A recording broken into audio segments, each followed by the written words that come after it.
2020 도쿄올림픽에서 독일기가 나부낄 것이라는 우려가 커지는 가운데 일본 정부는 독일기에 문제가 없다는 거짓 주장을 퍼뜨리려고 애를 쓰고 있습니다. 독일기는 침략 전쟁을 벌인 옛 일본군이 사용하던 깃발로 평화와 화합의 축제인 올림픽에 독일기를 허용하는 것은 모순이라는 비판이 있습니다. 이에 일본 외무성은 홈페이지에 우길기 소개 코너에 기존에 있던 일본어와 영어 자료 외에 한국어 자료를 새로 올렸습니다. 한국어 자료는 일본어 자료와 거의 같은 내용으로 되어 있습니다. 외무성은 홈페이지에서 우길기는 일본 국내에서 오랫동안 폭넓게 사용돼 왔으며 오늘날 우길기 디자인은 출산, 명절 등 일상생활 속 다양한 곳에서 사용되고 있다고 주장했습니다. 또한 우길기가 정치적 주장이나 군국주의의 상징이라는 지적은 전혀 맞지 않으며 큰 오해를 하고 있다고 생각한다는 스가 요시히데 관방장관의 기자회견 발언을 함께 소개하기도 했습니다. 외무성은 우길기가 1954년 제정된 자위대법 시행령에 따라 사용되고 있다고 설명했습니다. 하지만 외무성은 제국주의 시절 침략 전쟁을 벌인 옛 일본군이 우길기를 사용했다는 사실이나 이런 역사로 인해 우길기가 전범기라는 비판을 받고 있다는 점은 밝히지 않았습니다. 진보 성향의 도쿄신문의 보도에 따르면 우길기는 메이지 시대 초기에 군기로 정해져 태평양 전쟁 패전 때까지 사용되었습니다. 또한 호사카 유지 세종대 교수는 문화체육관광부 해외문화홍보원의 다국어 포털 코리아넷에 기고한 칼럼에서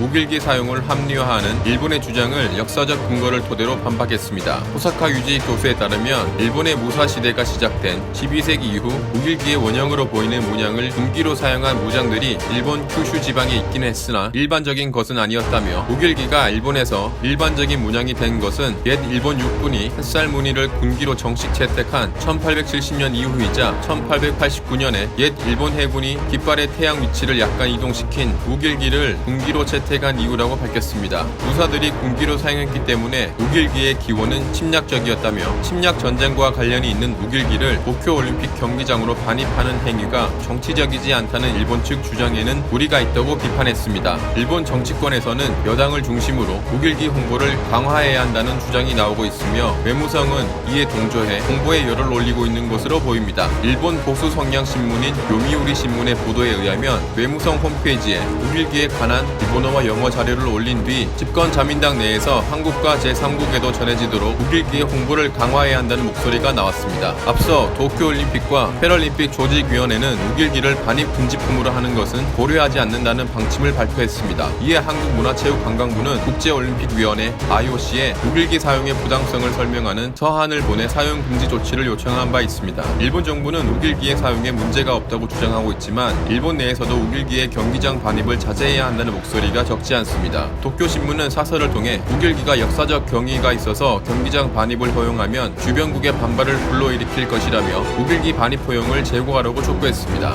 마이니치 신문은 일본이 9년 전 중국에서 열린 아시안 게임 때에는 자국민들에게 우길기 이용의 자제를 요구했었다며 일본 정부가 우길기에 대해 당시와 지금 각기 다른 판단을 한다는 사실을 지적하기도 했습니다. 우리 측의 지속적인 우길기 반대 주장이 중국의 지지를 얻은 데 이어 미국에서도 관심을 불러일으키는 등 조금씩 변화가 감지되고 있습니다. 지난 9월 24일 미국인 체드 테너시가 백악관 청원 홈페이지인 위더피플의 2020 도쿄올림픽에서 우길기 사용을 허가한 일본과 IOC의 결정에 반대한다는 글을 올렸고 이 청원은 마감을 하루 앞둔 지난달 23일 백악관의 공식 답변 기준인 동의 서명 10만 명을 넘겼습니다. 백악관은 규정에 따라 60일 안에 이 청원에 대해 공식 답변을 해야 됩니다.